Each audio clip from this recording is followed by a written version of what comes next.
go again. Incredible. Anything is possible. And the crowd absolutely love it. We're heading into the wall. Oh, he's got it. He's got it. This is why we love Formula One.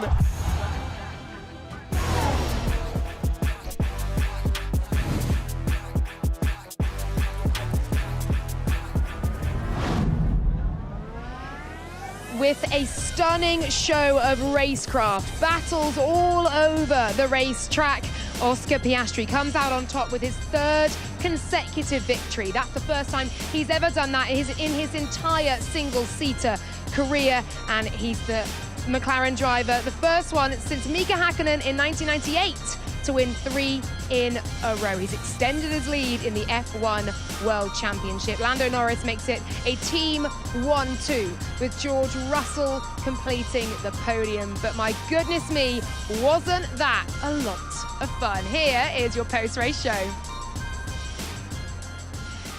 And welcome down to the paddock that is bustling after that race. And we have Mercedes third driver Fred Vesti joining us, and Chris Medland as well. Fred, how you doing? What a great result for George Russell in a car he's not felt entirely comfortable with. Yeah, honestly, that's what George needed after this weekend. I think he said before the race that it would be a bit of a stretch to make it to the podium, but yeah, he proved himself wrong and he did a really strong job. Tell us about your involvement as well and the journey you've had here, the work you've put in back at the factory. Yeah, it's been quite a weekend for me. We started at 10 p.m. on Friday in Brackley, and did a lot of sim work, trying to compare the two cars, see how we can improve the car in the simulator, and then obviously sending all the data to the team on track. We finished 6 a.m. I was straight on a plane to get to Miami to be here today. But yeah, I love this sport, and I love to be a part of the team as well. So that kind of thing makes it worth it, doesn't it? Look, we have to talk about the top though, because some 33 seconds ahead of the rest were the two McLaren drivers, Chris. Oscar Piastri and Lando Norris. The pace of that McLaren today was something else. Yeah, sorry, Fred, to bring up the size of the gap being over half a minute, but that was a huge, huge statement from McLaren. I think partly helped by the fact that it was a green track, as we call it. We'd had that rain, so low grip, and they just seemed to get their tyres working better. And just as the stint went on, they just got quicker and quicker and quicker. A shame that we didn't get a true fight, I think, between Norris and Piastri. I feel like the way this weekend's played out, there's a chance I feel like Norris was actually maybe marginally quicker than Oscar. But Oscar's racecraft, his execution, he was just faultless. And turn one was the big moment for Norris, costing him positions, for Oscar getting him right in the mix, and eventually that race win. We're going to enjoy this. Let's take a look back at the highlights of that race.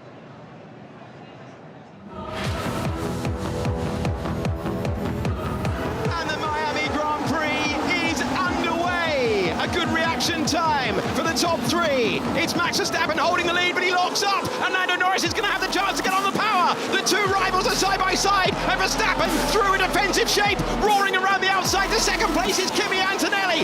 This could be epic, and it is a wide moment for Russell. Open the door for Lando Norris, and that is some way to take fourth position in the race. Lando Norris, though, is improving. Another position recovered. The world champion versus the championship leader into the first turn. It's late on the brakes for Max Verstappen, but Piastri powers by. This is surely the moment for Lando Norris to take the place and improve to second position. Kimi Antonelli looking for a clean stop. Team go to work. Sainz is in as well. That's going to delay his exit. And is that an engine failure? Is that a technical problem for Oliver Behrman, who is pulling off? Good night. Albon trying to get through. He allows Antonelli to go deep, and he takes the position away. This is super tight. The DRS belongs to Charles Leclerc, and the corner. Oh, Hamilton's gonna get both of them. No, just through on Carlos Sainz, who tumbles down to ninth position. In China, I got out of the way when you're on a different strategy. Understood. We swapped the cars. Have a tea break while you're at it. Come on. And Hamilton is going through. Charles Leclerc told to swap the positions. Ferrari trying everything, and Charles Leclerc's go to try and hunt down the Mercedes.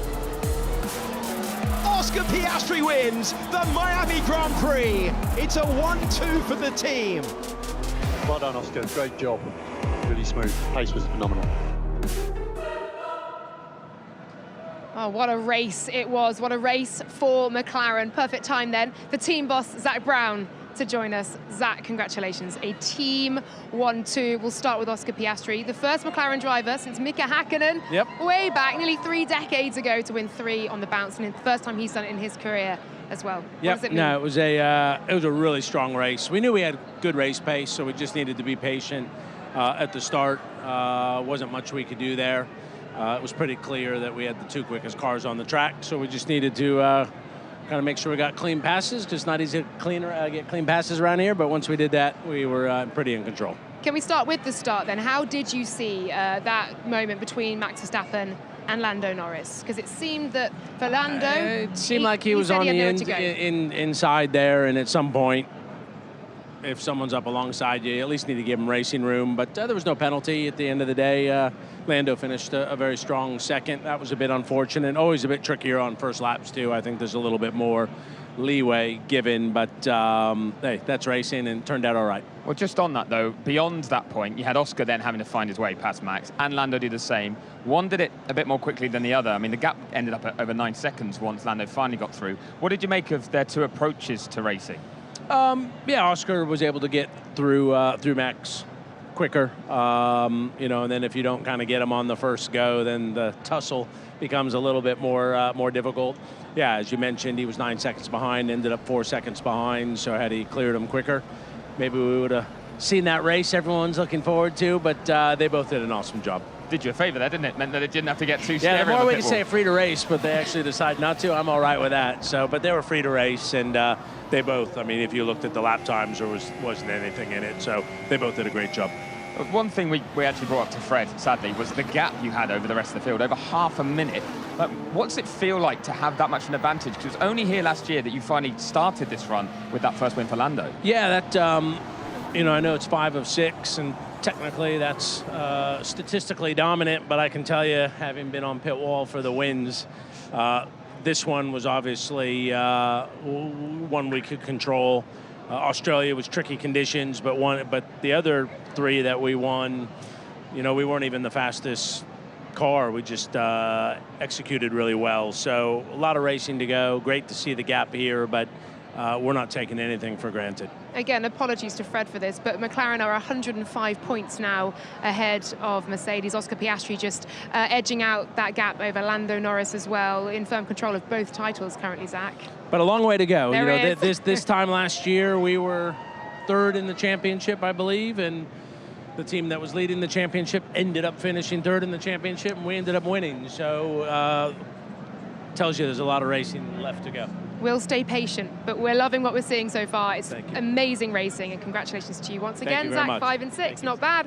Thank you, we'll let you go. Thanks so much. I think guests are coming in thick and fast. Our next one is coming in just a moment.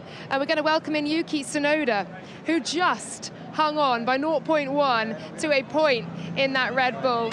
Yuki, congratulations, well done, great to see you. Thanks for joining us. Ice vest on as well to try and stay cool because it's got mighty hot now. Right, talk us through your race, talk us through how you saw things out there. Yeah, today was a pretty tough race, I think as a team as well. Certainly my old teammates Isaac didn't make my life easy at all. Obviously, I made my situation hard, more than it should be with the 5 seconds penalty. But enjoyed it with the race with Isaac, but at the same time, wasn't happy at all with the pace I had today. How hard were you pushing in the final few laps, knowing that it was hovering around 4.8, 4.9, and then ultimately 5.1? Yeah, I know. I mean, initially, able to extend the gap lap by lap with him. So, to be honest, I thought I had a pace more than him. So I was not really looking back, to be honest. I was looking more careless.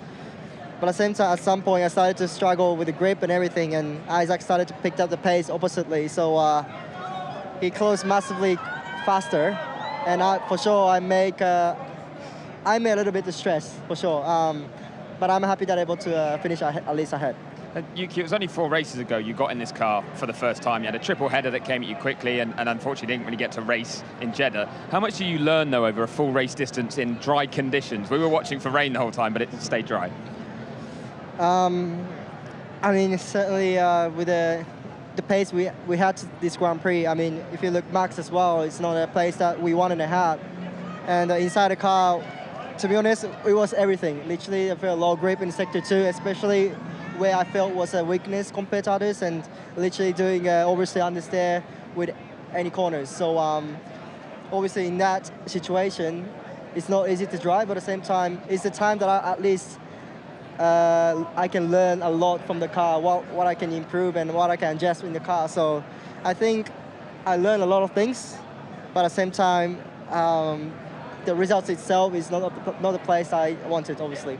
All right, thank you so much, Yuki. It's a point today, though, and on to Imola. Thank you very much indeed. We'll let you go. We are going to bring our next guest in. They come thick and fast, Fred. It's Alex Albon. Hello. P5 today, Alex. Yeah, very special. Then, how do you feel? I mean, just the pace this weekend from the first lap we've done this weekend. We've been on the money straight away. Yesterday was like a massive roller coaster of emotions for me. I felt like I was all over the place. I was so happy after the sprint race. I think 5 minutes before qualifying got told that I was out of the points and finished P13. So it was like a big kick in the stomach. I felt like in qualifying it was just hard to get the focus back. It was just a weird mindset to be in. Had some good sleep. Came over this morning fresh and we finished in front of a Mercedes, pulled away from a Mercedes. Sorry, Poor Fred is getting beaten up on in this show so far. Need to spend a bit more time in the simulator. No, pulled away from 2 Ferraris. Obviously, they were stuck behind, but we also had a Red Bull in view the whole race. I said it to Lawrence before, but I think that's the first time I've seen Max finish. That includes my Red Bull days. So very happy, yeah. Alex, can we get on to team orders? Did you hear the team orders not to swap with Carlos, to hold position? No. I think. How did that happen? I think there's just there's a point where you get told it, and I didn't get told it. I think there was a point where I got told my engine was running hot during the straight that I overtook Carlos. So there's always a delay, and so much probably in that moment. Literally, as I was going past Carlos, I was getting the radio in my message. Your engine's getting a bit hot, so could have been a little bit of that. But I'm sure we'll talk about it. Yeah, have you seen Carlos since, or? I have not, no. Okay. But at that point, though, were you feeling like, hey, I've got lots more pace in this car, I can really go? Because, of course, the two of you worked very well together in Jeddah, sitting in position, but did it feel like there was a big difference today? Not a big difference, no, but I think we were just quicker in different parts of the race. I think the first 3 laps, Carlos was quicker than me. He got past me. I thought I had damage from turn 3, and I was kind of a little bit in limbo about what's going on with the car. I kind of got into a rhythm, and then I think Carlos used up his tyres, and I knew I had pace, and I was, well, we were under threat from the Ferraris behind us, and I just wanted to get on with it. I knew I could catch up the Mercs in front of him, and I was, and once I got past, and then I could settle into my own race. So I think Carlos and I were very evenly matched. We're just quick at different parts of the race normally, and vice versa. And Jeddah, we were working well together. I think this weekend it was just, I felt like I had pace past the cars in front of Carlos, and arguably I think George got a little bit lucky with the VSC. A P4 was even possible. Well, Alex, it's an amazing result for Williams. What does this mean for Imola and beyond? It's not normal. I don't think this pace will carry over every weekend. I think that's obviously clear. But what's the big things for us is why are we quick this weekend? We kind of have to reverse engineer it a little bit. We were talking about it a lot last night. What's making this track click for us? We still tend to go well on low downforce. That's still a trait for us. Our low downforce wing was working very well this weekend. But also just the layouts of the track, it seemed like we didn't have many weaknesses. There are tracks we go to where we clearly have weaknesses. This weekend there was not one corner we were focusing on. That must be a lovely feeling in the car. We're going to let you go. I'm sure you've got many interviews to do. Thank you so much, Alex. I will let you out of our little studio here. Well, on that note, though, I want to throw a question to Fred, actually, because that is a Williams with a Mercedes power unit in the back. As a team, how much will you guys be going back and debriefing this weekend and trying to understand, okay, where was that car strong enough to challenge us, at least, given we know the engine it has in the back of it? Yeah, absolutely. That's also useful information for a team like Mercedes. Obviously, it's different cars. They're built completely different and have different strengths. So for sure, there's something to look at and learn. As Alex said, it's also sometimes track specific. So definitely, there's a lot to learn from the different cars, especially when they have the same engine. It's easier to sort of pick out where is the difference in performance. Yeah, I didn't even mention McLaren there, did I? And Fred as well. We obviously saw Albon out there overtaking Antonelli, but also there was, of course, that team order mix-up where Carlos heard whole position, Alex wasn't told or didn't hear in time, or it came over at the same time as his engine being hot. How tricky are moments like that to communicate from pit wall to car, and then how difficult to debrief afterwards when perhaps it's not gone your way in the sense of Carlos Sainz's holding position there? Yeah, I feel like those team orders can be really tricky. You have two drivers who are pushing 110% for their own results. Of course, it's a team game, and most of the time you race for the team, and that they did today as well. But it can be tricky, especially if Alex is dealing with an issue with the car as well. So if there's a bit of confusion, it can actually hurt the team a little bit. Okay, let's hear then from the Williams team boss, actually. He's with Mike Seymour. It's James Vowles. Double points finish for Williams. Can you talk us through that one? It's fantastic. First of all, we're in a strange place, but I thought it'd be really useful to show you what it looks like in the stadium, which is where all of our offices are. Really proud of the team. They really, given what we went through yesterday morning, it's so difficult when you have a car that's in pieces, really. It was a little bit of damage there on Carlos's car. And with Alex, a loss of points just before we go into qualifying, it could end up just really hurting morale. But it was far from that. The team really did a great job picking themselves up.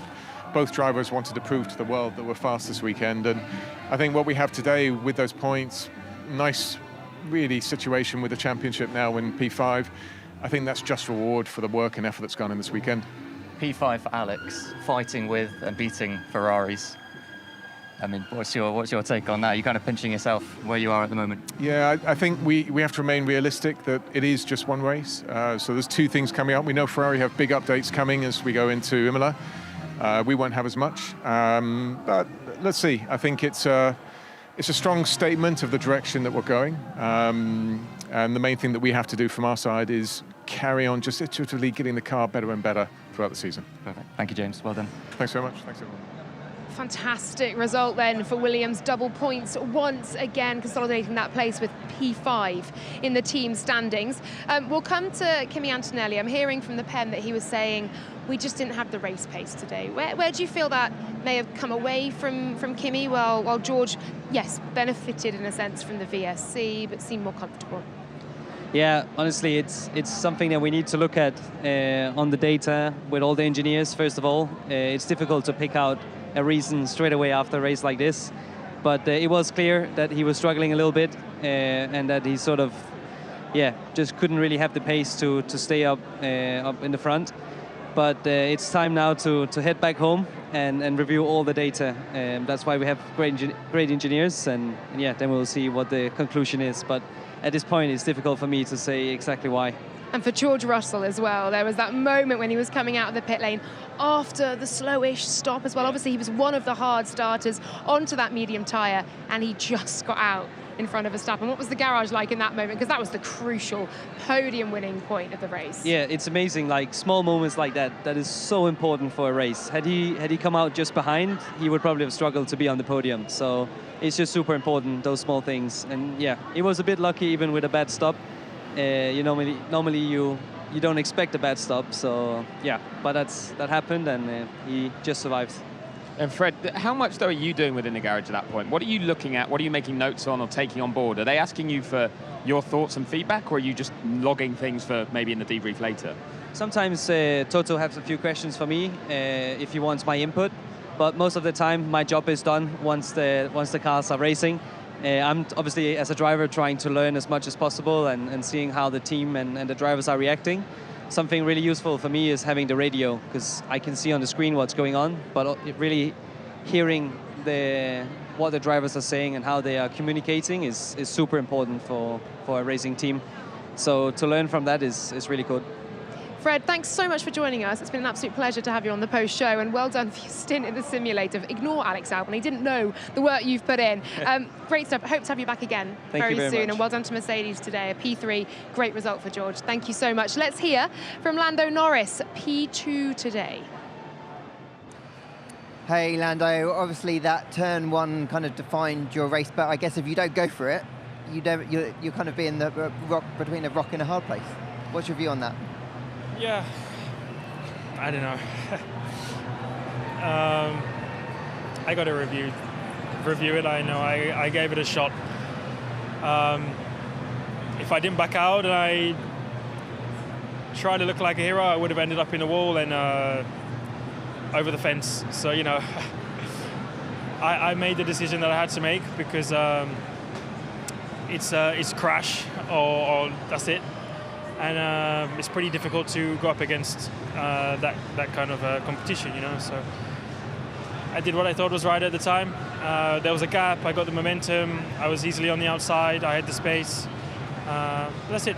The rest, you know, was a perfect race. My pace was very strong the whole stint, you know, to get back through to second, I'm happy with. And to keep the car in one piece, I'm even happier with. So it is what it is. How proud are you just generally about the way this weekend has gone? It really feels like everywhere you've leveled up since the last couple of difficult weekends. Yeah, I'm very happy. I mean, the whole weekend's been good. It's not been like a faultless weekend. There's still been those little things here and there, but the ability has been a lot higher this weekend. The pace has been stronger. My feeling inside the car has been better. So a lot of positives. Just not the position that I want in the end of the day. So, you know, I got to keep working for that. See you in the next one. Thanks. He'll take those positives, but ultimately his teammate was ahead of him today and just increases his lead in the World Championship, as well as McLaren extend their dominance over this season. We welcome now Ruth Buscombe into the studio, a very sunny studio. Sorry, you've got the sun right in your eyes there. Where was this race won and lost strategy-wise for you, Ruth, today? Well, I think it was that safety car. It did help, but I think the strategy was build a phenomenally fast race car by McLaren, because they honestly, with nearly 0.7 seconds a lap on average pace advantage over their three biggest rivals, Mercedes, Red Bull and Ferrari, who were all within a tenth, actually, strategically, that completely dominated everything, and excellent execution by the pit wall. I think, yeah, honestly, that safety car, obviously it did help with the other podium positions, but I think it was raw pace that won it today. Yeah, we saw that VSC obviously after Behrman had the PU issue, then Bortoletto had a PU issue. We saw Doohan DNF early on, but we'll come to the start and we'll come to Lando Norris's race. Off the start, starting P2 alongside Max Verstappen, and then ultimately shuffled down to P6, Chris. Talk us through, here it is, the story of Lando's race and this race start again.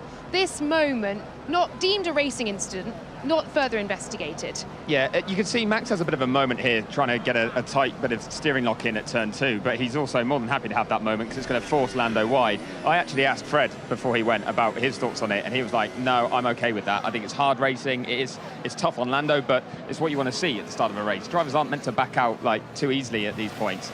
But he recovered well to a point. It was when he fought Max again that I was, dare I say, slightly disappointed in Lando. If you look at the way that Oscar executed his overtake and got through quickly, it was, yeah, very smartly done, but he seems to learn quickly about, okay, reads Max quite well. Lando looks like he hasn't quite always learned exactly what Max is going to do next. He puts himself on the outside quite often, ends up having the door shut on him. You have to be 110%, to use the term that strategists hate because it's not a real number, to be sure that you're going to get that move done around the outside. If you're not, you shouldn't be hanging out there. I think Jenson Button was one who asked the question to him, even in Parc Fermé, it's like, was it just too tempting to go for it when really you knew that wasn't going to come off? And I think Lando does just need to learn a little bit more about the way he attacks Max. He will be doing that now, though, with such a dominant car that maybe he can think, I don't have to be, dare I use the term, quite so desperate with my moves. I can line them up for a bit longer because I have that performance advantage. Well, that's it. Is it a case of not having the patience, not having the composure, Max actually just being that good out in front? Because, I mean, Lando at that point kind of lost, what, 4-5 seconds to Oscar out in front? He'd closed right up to, he was straight into DRS range of Verstappen when Oscar got through, and then the gap was 9 seconds once Lando got through. I think a bit of all of the above from what you said there, though. Max's defense was excellent. It was really good. It was on the limit, but never over it. Lando, some of the moves were over them, but understandably so, trying to get down the inside of turn 11 the first time. Lots of little things to improve, and we're talking tiny margins here because you get it right once, the move's done and you're away, and it doesn't compound like it did for Lando over a number of laps. Yeah, I think Lando has been struggling a little bit all weekend, even in qualifying in that flowing section, that turns 4 through to 7. And that was, I think, really the key to where Oscar and indeed Max had a bit of kind of ability to consolidate that initial great jump off the line. Bearing in mind, Lando was on the P2 side and it was wet, so like they do have a bit of a disadvantage in terms of grip off the line here. But I do think that section has been a slight thorn in his side. But I don't think any driver has absolutely nailed the lap. You know, Oscar was struggling in turn 17 a little bit. Same thing with Max. So I think it's a case of marginal gains everywhere. Well, let's hear from our race winner, shall we? This is Oscar Piastri for the 3rd time in a row. Oscar, congratulations. I said yesterday it'll be 3rd time lucky. You must be delighted just not only with the way the race unfolded, but the way you drove in all the high pressure moments. Yeah, I mean, it wasn't an easy race at the start. I think once we got into clean air, clearly the pace advantage we had today was pretty mega. So, yeah, felt like we nailed everything we could have from a car point of view.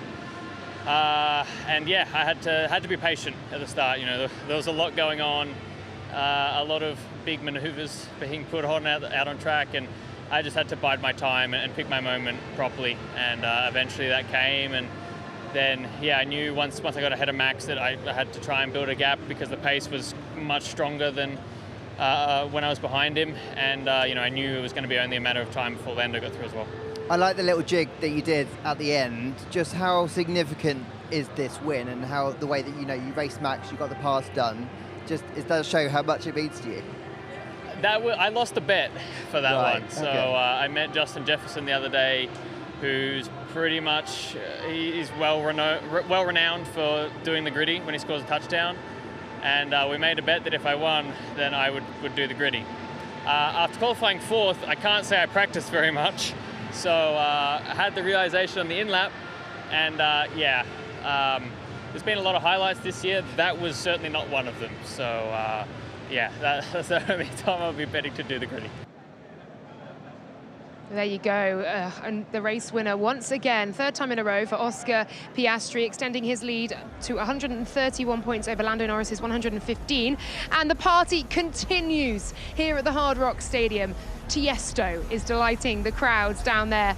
Here at the Miami Grand Prix, Oscar Piastri is the winner. Lando Norris was P2. George Russell benefited from that VSC, jumping Max Verstappen. Let's hear, though, from the 4-time world champ. Hey Max, that was a heck of a fight out there. You clearly gave it everything. Can you take any kind of solace that you kind of did a damage limitation kind of race on a day where the McLarens were so fast? Yeah, I mean, I had nothing to lose, so I just tried to have a bit of fun out there as well at the same time. I say yesterday that I will try to do my very best, and I think we did that today, but fortunately, yeah, we just didn't have the pace. You know, we just were overheating a lot on the tires, so it was just quite a bit of a struggle out there. And then of course we got a bit unlucky with the VSC as well, but that's racing as well. Were you surprised by that pace, or was that kind of just where you are? And were you surprised by the gap to the McLarens as well?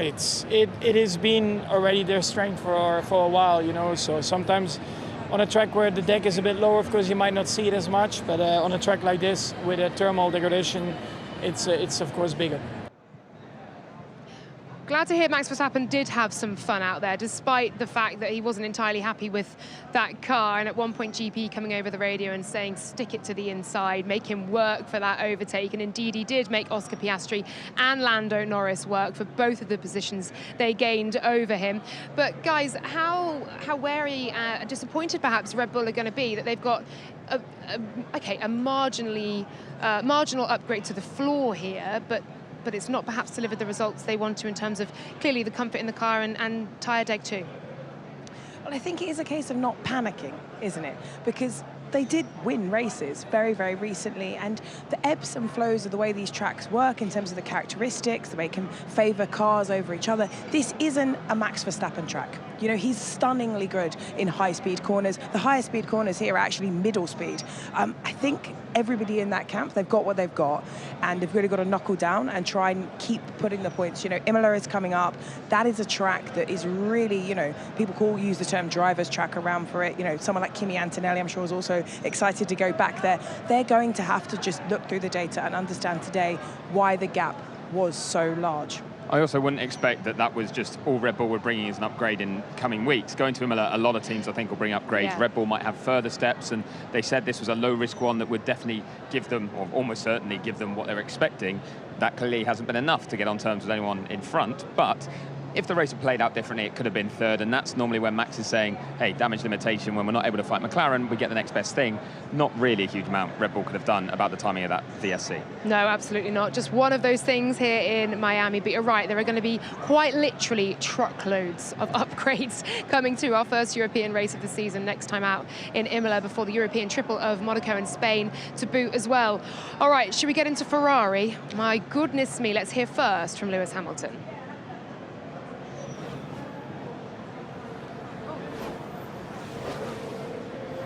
I'm just burning up my tyres with my name.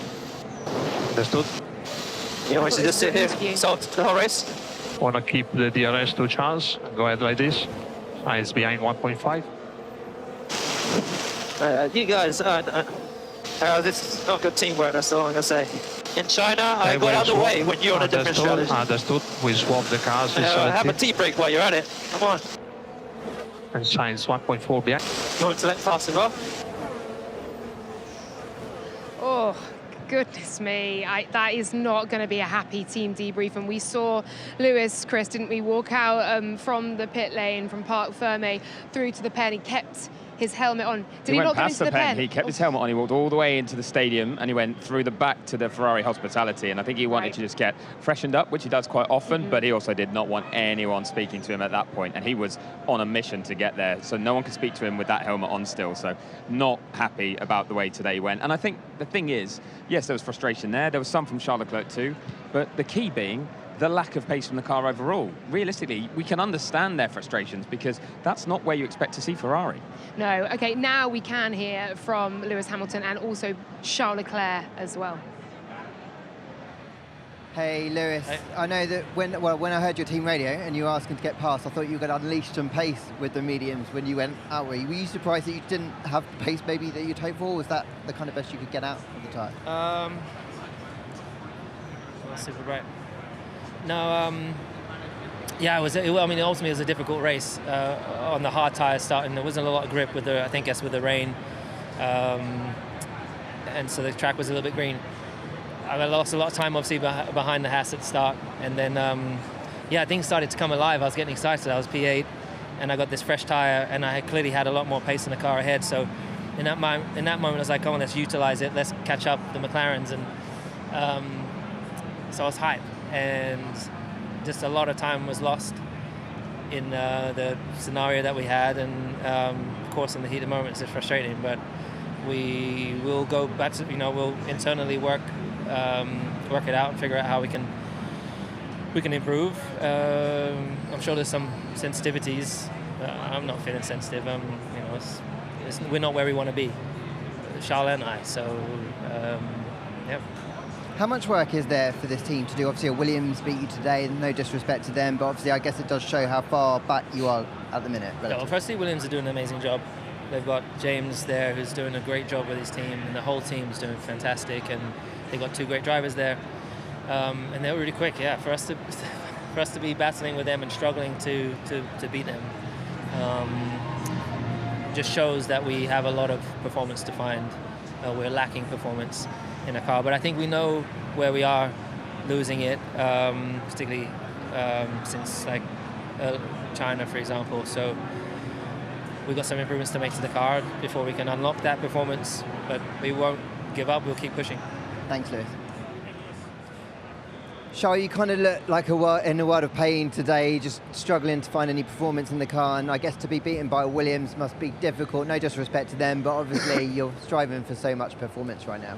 Yeah, unfortunately it confirms a little bit what I was saying yesterday. I mean, with a really good lap, with everything in the lap, the best we could do was P8, and that's more or less where we deserve to finish today. It's, it's not good. We need to do better, and we are in a difficult situation at the moment. So I just hope we can turn that situation around as soon as possible. Does it feel like there is light at the end of the tunnel, or is there just kind of a lot of, not confusion, but unknowns as to why this is the case? No, I think it's very clear why we are struggling. I don't know, though, if we have the solutions just yet. All right, thanks, Charles. Two unhappy Ferrari drivers. They looked quite happy earlier on when they were going around the track in those amazing Lego cars that we saw for the drivers' parade. They were seemingly okay then, but look, that was such a difficult race for Ferrari, and a real indicator as they lark about, fast forward a few hours, of where they're currently sitting and the issues within that team. Within that team, Ruth, what do you think those key issues will be? Well, I mean, I hope it wasn't any of the Lego pieces that got jumped onto track when they looked like they were having fun earlier. I think a lot of it is to do with, well, one, Lewis kind of adapting to that driving style since they've had to raise the ride height. A lot of it is in terms of downforce and efficiency. But I like the fight in him, actually. Compared to the Lewis we've seen a couple of races ago, where kind of he was downtrodden. When you have the whole, if you can't say anything nice, don't say anything at all. He wasn't rude on the radio. And maybe have suggested tea instead of coffee, which I think is probably more Italian. But, he kept his helmet on, sorted himself out, came, and actually I really think that was a very composed, kind of well thought out moment. And I think all of us, sometimes it's easy as engineers as well to forget just how much of adrenaline and pressure these drivers are under when they're in the car. And obviously, we all say things we don't necessarily mean, but I think they've got a plan. And just like with Red Bull, everyone's got hard work. Actually, the pace of the Red Bull, the Mercedes, and they were all really similar. That everybody is looking at McLaren thinking, I would like to have a papaya Lego car, metaphorically speaking. Chris, for Ferrari, for you then, between Charles Leclerc's gripes today, they won't be with Lewis, will they? They will be with the communication within the team, the indecision on when to swap cars and swap them back, and perhaps losing the race time in that, and ultimately the pace of the car, right? And what's lacking. Yeah, essentially what we're seeing is that, I've used this word earlier today, but a bit of desperation there where they're going, right, one of you might be quicker than the other to get Antonelli, who's 5 seconds up the road, for a 6th place. Like, we can get there, we'll swap you, can you get there? No, we'll swap you back. And it looked like slightly muddled thinking, which we've criticised Ferrari for before, but also it was just because they were looking for something to sort of cling on to get them up there to Antonelli, and they didn't have the pace. So once one driver was in clean air, they couldn't pull away from the other. This is why I think Lewis actually was a bit more punchy, because he was performing at the limit of the car just like Charles was. This was a much better performance from Lewis Hamilton compared to maybe some of the struggles he's had recently, but both of them know this isn't where we should be, and this is all the car can give us right now. A bit like Alex Albon said when he was on the show, track characteristics, it will change around. Ruth saying about Red Bull, don't panic. Ferrari will think, we'll go to Imola, learn from this, but a totally different track, could be a different picture. But to have a gap that big and be that far off the pace and have so many teams ahead of you will concern Ferrari. I know, I said pre-race, didn't I? Look, 5 races in, 6 races in last season, everything then changed. Zach Brown said it again to us here as well, but we can't keep saying this each and every race weekend for Ferrari. The Tifosi so expectant, both of their drivers super ambitious. Pressure may be mounting on team boss Fred Vasseur. He's with Mike Seymour. Fred, quite an eventful race out there for your 2 drivers. Can we get your assessment of how that unfolded? I think it's not a good weekend, even if we did P3 yesterday with Lewis, that it was a good recovery on the sprint. We can't be satisfied with P7 and P8, but I would say that if we miss something this weekend is the pace in quali. Our fastest lap in quali was with scrub, not with new. You are letting a couple of tenths on the table like this, and at the end you are starting P8 and P12. Then it's quite impossible to come back and to fight with the car in front of you. The other point is that McLaren is probably on another planet, and we had the pace today to fight with Red Bull and Mercedes, but not with McLaren, and this is clear. Can you talk us through their respective strategies as well? We saw the drivers swapping positions, and we also heard Lewis was a bit unhappy on the radio on a few occasions. Yeah, but this is that's life. I spoke with him, and he was not frustrated at all. That it's never easy to ask them to swap, and this I perfectly understand. We did it for the benefit of the team to try to catch up Antonelli, and we asked Lewis to go and to Charles to swap because that Lewis was with medium.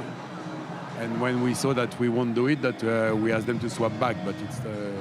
Thank you, Fred. No issue. Well, a return to Europe next time out may well mount the pressure on Ferrari, because we head to Italy, and my goodness me, will they want to perform at the Emilia-Romagna Grand Prix. Here's your schedule: weekend warm-up on Thursday, into a normal Grand Prix weekend with 2 free practice sessions come Friday, free practice 3 on Saturday, and then pre-qualifying show 3:30, qualifying 4 p.m, the post-qualifying show straight afterwards, and then the pre-race show at 2 p.m. And I'm not going to attempt the full title of the race. I will just say the Emilia-Romagna Grand Prix begins, no I won't Chris, at 3 p.m. Don't miss the post-race show straight afterwards. That wasn't what I was going to ask you. Okay. I was going to ask you, when's the Lego race? The Lego race, we'll have to factor it into the next race. It'll become a mainstay at every Grand Prix, because I think a lot of people really loved it. But no, seriously, in terms of the drivers today, we had a number of DNFs, actually. So we had Liam Lawson after that contact with Doohan off the start. Doohan then with that puncture. Well, I'll come to him in a minute. And then Bortoleto and Behrman both with PU issues. On Jack Doohan, I hate to ask this question. Will we see him in Imola? Because that's the talk, isn't it, around Alpine. And, do you know, I saw that Alpine actually have turned comments off on some of the Instagram posts they put out about Jack, such as the noise around him at the moment. You timed that question brilliantly, because Ollie Oakes just walked by and gave us little waves he went. He didn't hear the question you were asking, but he's being followed by cameras and a mic, so we'll see what they're talking about. I hope we see Jack Doohan in Imola, and that's no disrespect or offence meant towards Franco Colapinto and his abilities, but this early in the season, and a race like today, you know, Jack didn't get any opportunity to show what he could do. I do feel that was more an incident on Lawson, pinching him to the inside. I mean, where could Jack go at that point? And also then the damage being so light, but taking him out the race on lap 1. No ability to then show what he could do. And I feel like it would be harsh for him to be dropped this early. But this is a very, very cutthroat sport. We've seen it before with what happened with Liam Lawson and Yuki Tsunoda. Alpine, if they're going to make changes, will have their reasons. But I do hope we see Doohan still on the grid. And Ruth, we saw a spin for Alonso weirdly today on lap 9. Which other drivers do you think will be looking just to really step on in Imola? And now we've got 6 races under our belts. I think Ollie Behrman, actually. You know, he showed such kind of flashes of highs and lows this race weekend. You know, the sprint quali didn't go his way. Then he overtook a whole load of cars, crashed our interview, and then got the penalty. And then, you know, it was starting on the back foot. I'm excited to see him. You know, I think it's somewhat of a home race, having joined the Ferrari Academy, which is about 30 minutes away from the Imola track. So I think he'll be wanting to get a good result. And of course, Bortoleto, as Carlos Sainz just walks past us, I believe he's actually under investigation, which is why he's currently with his sporting director. So we'll have to see what happens there. But Bortoleto, the factory of Zurich, is only about 3 hours away. So that is, we used to adopt that as our semi-home race. So I hope for the 2 semi-home heroes that have had poor races that they can pounce back in it, the Gran Premio. You don't have to. That one. Okay, it's all right. All right, great stuff, guys. Thank you both very much indeed for all of your insights. Don't forget to head over to the F1 website for all the news and indeed what may happen to Carlos Sainz, all the results, and of course your chance to win a red carpet experience in New York at the premiere of F1 the movie. Head to F1 Unlocked and get signed up. Thanks to both of you guys. Thanks to Lawrence in the pen. Thanks to Mike Seymour running around, to all the crew off camera and back at Biggin Hill as well. Congratulations to Oscar Piastri and McLaren. We go to Imola and we will see you there. Next time in Formula 1. When it comes to stirring emotion, Imola stands alone. The Grand Prix is underway, side by side. This is so close. I'm pushing as much as I can.